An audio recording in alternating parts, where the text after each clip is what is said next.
Gaza മുനമ്പ് മേധാവി Yahya സിൻവാറിനെ Hamas പുതിയ തലവനായി തിരഞ്ഞെടുത്തു. അദ്ദേഹത്തിന്റെ മുൻഗാമിയായ ഇസ്മായിൽ ഹനിയ കഴിഞ്ഞ ആഴ്ച ടെഹ്റാനിൽ കൊല്ലപ്പെട്ടതിനെ തുടർന്നാണ് സിൻവാറിനെ തലവനായി തെരഞ്ഞെടുത്തത്.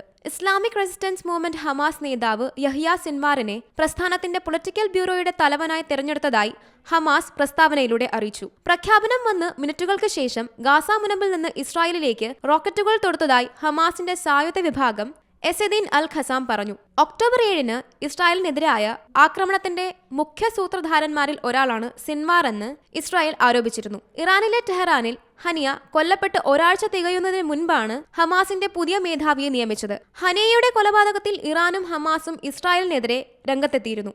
പലസ്തീൻ ഇസ്രായേൽ യുദ്ധത്തിൽ ഇതുവരെ 39,653 പലസ്തീൻ പൗരന്മാർ കൊല്ലപ്പെട്ടതായി ഹമാസിന്റെ നിയന്ത്രണത്തിലുള്ള പ്രദേശത്തെ ആരോഗ്യ മന്ത്രാലയം അറിയിച്ചു. International desk Zee Malayalam news.